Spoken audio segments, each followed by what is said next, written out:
phrase or the whole operating. We saw that. We saw that some of the questions that went to people like Mark Zuckerberg were pretty simplistic. So is that fair, first of all? Is my criticism and other people's criticisms fair? And do you see a path ahead for Congress to get a handle on this? Yeah, I think Ryan is accurate in stating that Congress has to develop a better understanding of this industry and how they operate. It's not enough to call Mark Zuckerberg or any other CEO of a big tech company in solely for the purposes of publicly excoriating him and his company. What we need to do is bring them in to ensure that we fully understand the industry, how they operate, and that not only members of Congress, but quite frankly, the professional staff on Capitol Hill that doesn't have nearly the experience as the industry does in how they operate. So we need to better understand this. But let me also add that this is not solely a consumer protection issue, and that's very important.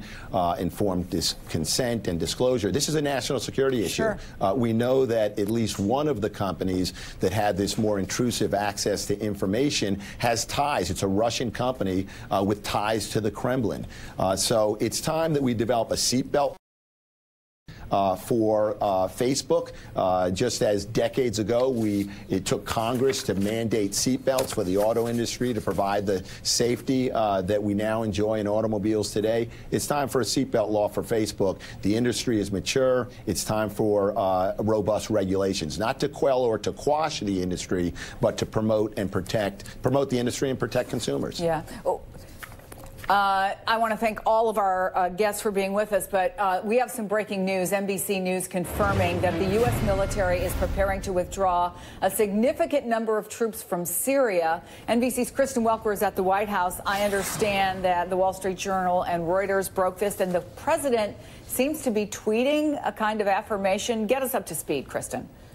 Let me tell you what we can report, Chris, and then we'll bring you up to speed on what the president is tweeting, seeming to signal this very announcement. This is from my colleagues Courtney Kuby and Carol Lee, who report that according to two U.S. officials, defense officials, and one person familiar with the matter, the U.S. is preparing to withdraw a significant number of U.S. troops from Syria. Now, these two senior defense officials say the White House will ultimately announce this as early as today. The U.S. military confirming that there are 503 U.S. troops in Syria, even though defense officials acknowledge having more than 2,000 there at times. Now, the U.S. military mission there has been to defeat ISIS, but troops have also been used for a range of other reasons, everything from stabilizing efforts in recent weeks. Secretary Mattis announced the U.S. has set up observation posts near the Turkish border earlier this month. Now, here's what President Trump is saying, Chris, seeming to signal this move. He tweeted, "We have defeated ISIS in Syria. My only reason for being there during the Trump presidency." Of course, this is something that he campaigned on, Chris. He said he wanted to withdraw troops from foreign engagements. What is the Defense Department saying at this hour? Well, this is from Colonel Rob Manning, who says, "At this time, we continue to work by, with, and through our partners in the region." So the announcement's still not finalized, and I can tell you that some of our allies who are also there, Turkey, for example, and of course there have been some tensions between the United States and Turkey in recent weeks, in recent months, have expressed concerns about the United States pulling out significantly. They are concerned that that would give rise to militants in the region who so far have been held at bay. So this is a significant shift. If this is in fact announced by the White House or by the Defense Department later on today in the Trump policy in Syria, effectively pulling out a significant number of troops from Syria. Again, Chris, we underscore this point. This was part of his America First foreign policy that he campaigned on, Chris. It is, however, already causing some people to suggest it's throwing American strategy in the Middle East into turmoil. Congressman Brown, if I can get your reaction, you are on House Armed Services, served in the military in Iraq, JAG officer. I could go on with your credentials, which are significant. What do you make of this?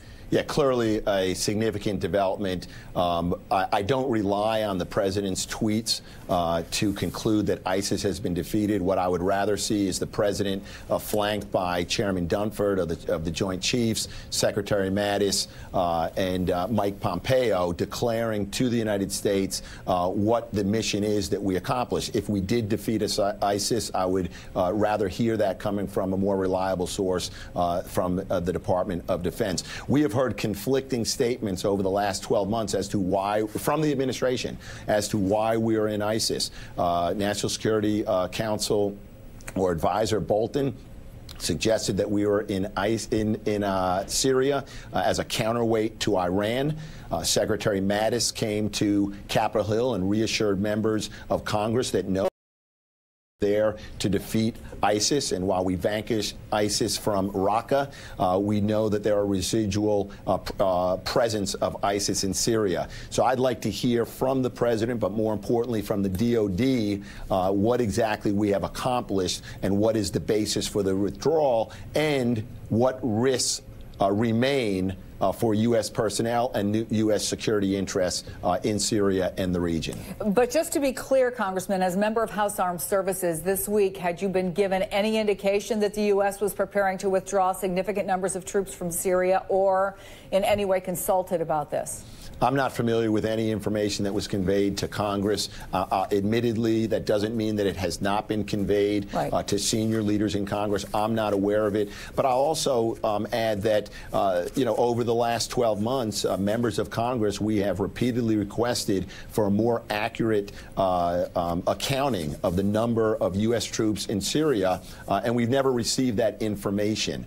So there's a lot that's unknown, and I think the president really needs to step forward with his competent military and State Department officials and explain to the American people what mission did we accomplish, are there any remaining risks or threats in the region, and tell us the status of U.S. forces upon withdrawal. Congressman, thank you. Kristen Welker as well. And up next, one